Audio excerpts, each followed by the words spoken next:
Lijep pozdrav, dragi moji, i dobrodošli u Arijevu kuhinju. Danas spremamo jedan kolač sa okusom banana.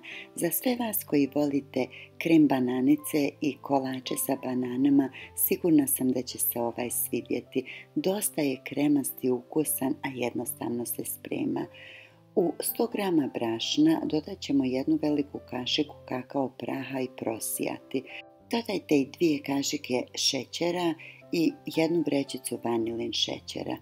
Za mokre sastojke nam treba 3 kašike džema od marelice.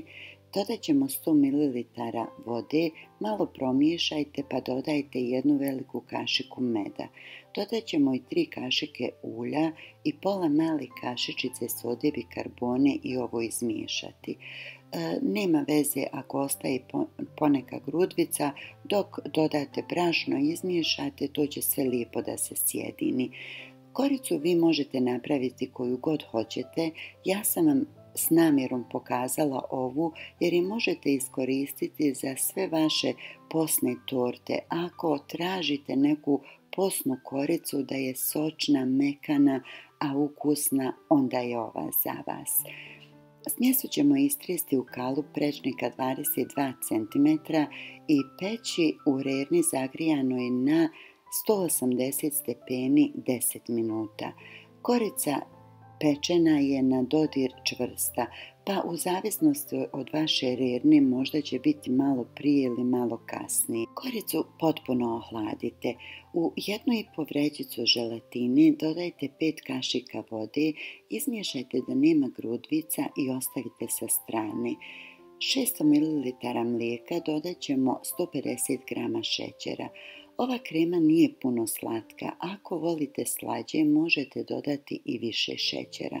Stavit ćemo na vatru i čim mlijeko proključa sklonite sa vatre. Ostavite da se hladi nekih 5 minuta pa dodajte nabubrenu želatinu.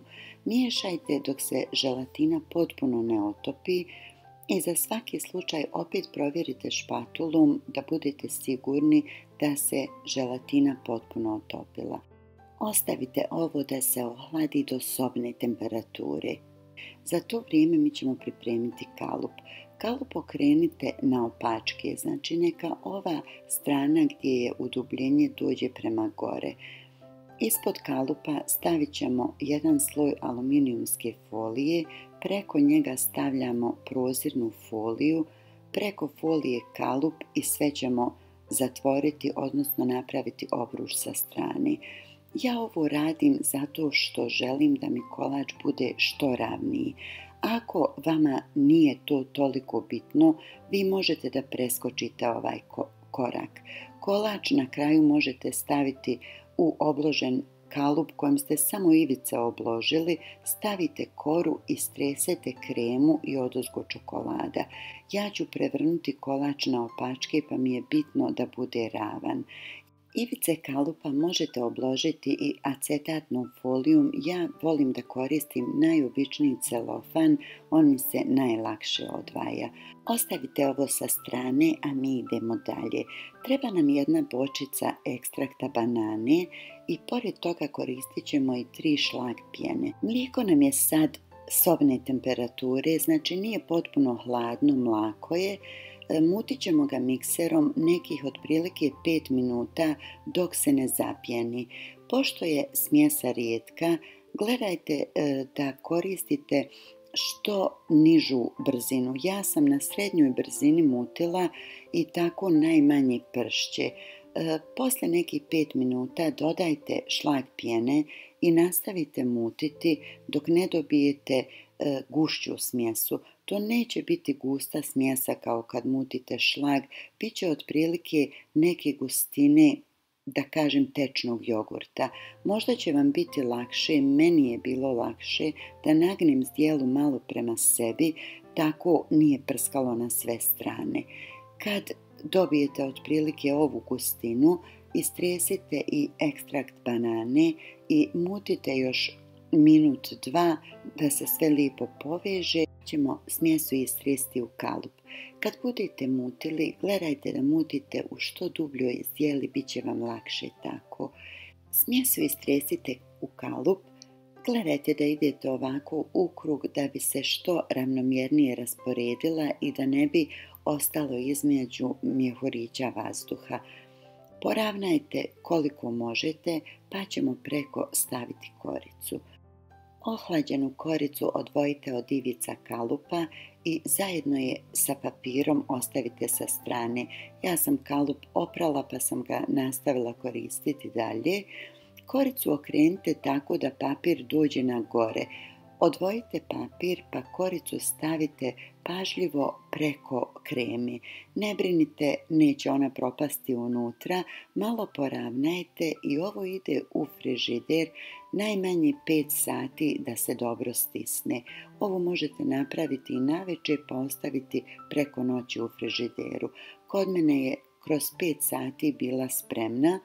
Odvojit ćemo aluminijumsku foliju, odvojit ćemo i kalup. Vidjet ćete ovdje kako se lagano skida celofan i nakon što to uradite prevrnut ćemo tortu na opačke. Možete postaviti ovo dno kalupa, gledajte da ravni dio dođe na koricu, a ovaj koji je ispupčen prema vama. Okrenite na opačke i odvojite aluminijumsku foliju i prozirnu foliju. Naša torta je spremna za ukrašavanje čokoladom. Ostavite je u frižider dok čokolada bude spremna. Znači, vidite ovdje torta ovako napravljena je dosta ravna. Ako vi ne želite, rekla sam na početku, možete je klasično složiti. Za preliv nam treba 100 grama, ja sam koristila Milkano i set čokolade, 50 grama tamne čokolade, 5 kašika vrhnja za kuhanje i 2 kašike putera. Stavit ćemo čokoladu da se topi iznad tople vode. Gledajte da vam posuda u kojoj topite čokoladu ne dodiruje vodu. Na skroz niskoj temperaturi topite je dok ne bude glatka. Čokolada ne treba da bude vrela, može da bude malo mlaka, ali nipošto vrela, jer će inače da nam otopi površinu kolača, budući da je unutra želatina. Poravnajte površinu i obložite cijelu tortu čokoladom. Ako budete slagali direktno u kalup, više od 100 grama čokolade neće vam trebati. Ukrasite ako želite komadićima krem bananica i ostavite u frižider na nekih pola sata da se čokolada stisne. Ako želite da imate lijep, čist rez, tortu sjecite sa zagrijanim nožem.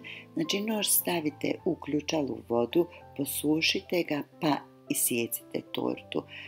Ja sam svoju tortu ukrasila poslije sa šlagom koji sam napravila od bjelanaca. Jedno bjelance sam umutila švicarskom metodom i ukrasila sam cijelu tortu. Stavila sam odozgo i malo puslica, malo komadića krem bananice, a vi je možete ukrasiti onako kako vi želite. Prije nego što je poslužite, najbolje je da torta odstoji na sobnoj temperaturi nekih 15-20 minuta, tako bude još kremastija i ima još intenzivniji okus. Dragi moji, to bi bilo to za danas. Ja se nadam da vam se ova torta svidjela. Ako jeste, podijelite je sa svojim prijateljima, sa vama dragim osobama. Hvala vam puno na gledanju, na komentarima, na lajkovima, na dijeljenjima. Vaša podrška mi mnogo znači. Do sljedećeg kuhanja ostanite mi zdravi i nasmijani. Puno pozdrava od vaše Arijeve kuhinje.